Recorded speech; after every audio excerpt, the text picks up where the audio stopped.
Welcome to the Cycling Demystified 12 Days of Bike Fitting. If this is your first time here, I'm your host, Wei, lead bike fitter of Foundation Bike Fit, and I'll be joined by my fellow fitter Matt and our in-house mechanic Ev from Frequency Cycle Works. 2024 has been an amazing year for the podcast, and as we near the end of the year, we wanted to create a little something extra to say thanks to all of you for listening, for your feedback and for all of your support. So what we've done is asked bike fitters from around the world and friends of the podcast to contribute an actionable bike fit tip to help you find even more comfort, efficiency and performance in 2025.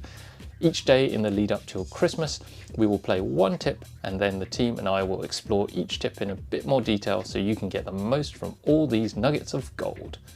And day 10 is brought to you by Chris from Cycling Performance UK and his bike fitting tip.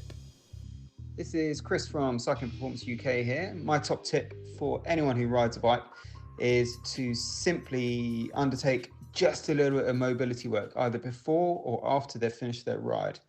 It's very easy to just get on and think that warming up is all we need to do, but we need to understand that we kind of put ourselves in a very static, stiff position when we're on the bike.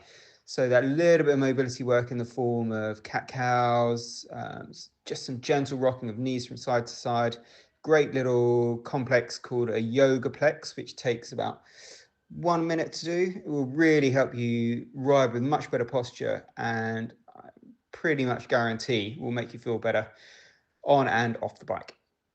Does crying in child's pose in the shower count? Is that what you do before every ride? Before and after every ride. Why is it so hard?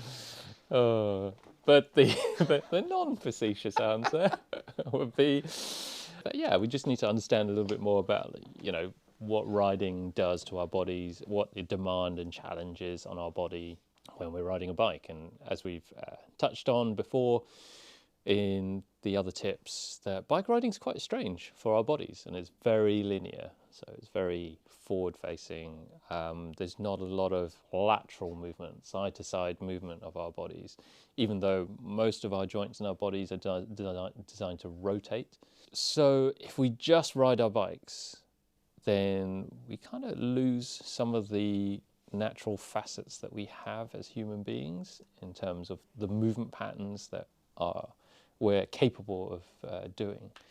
So I think what Chris is getting back to is both regaining some of the natural movement that we're capable of so that we stay functional as human beings, but also we're able to improve our performance, comfort and posture on the bike itself if we can access more of the movement that we're capable of before and after the bike. The more capable you are as a human being and the more movement options that you have and you're capable of, then the better performance that you're going to put out on the bike.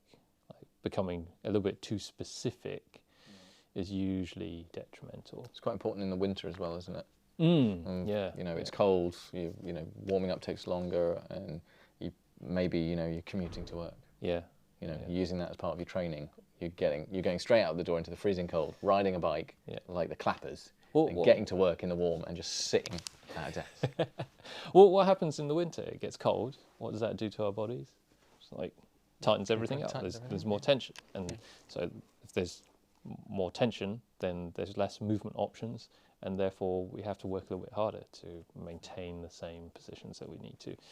So actually, getting your body a little bit warmed up, it's a good thing. Like Matt, you run, no stranger to running. Off the bus. I don't run. Have a word. I'm a hobby jogger. Done a lot. You've done running in the past. I have done something that resembles running in the past. But would you go out for a run without doing a warm-up? Absolutely not. Yeah. No, I have a 10-minute rigmarole that I have to go through before I even go for a jog to the shops. Yeah. But it's important, and I make sure I do that because otherwise there are usually, in my case, severe ramifications if I don't. And I kind of made a deal with myself that is part of my run. And my run is not complete until I've done those activations and done that kind of cool down. And that is part of the whole run. Because if I don't do that, I will get to a point where I can't run. And I should do that more on the bike, but I'm lazy. I basically do what Ev said. Jump on my bike, ride like the clappers in a really angry manner, and get to work and sit down. Actually, I don't have to sit down that much, but yeah, it's like you say, you give yourself those movement options and you're preparing your body for what you're about to ask it to do. But what I think I would say as well is that a lot of people kind of talk about mobility and flexibility as interchangeable things.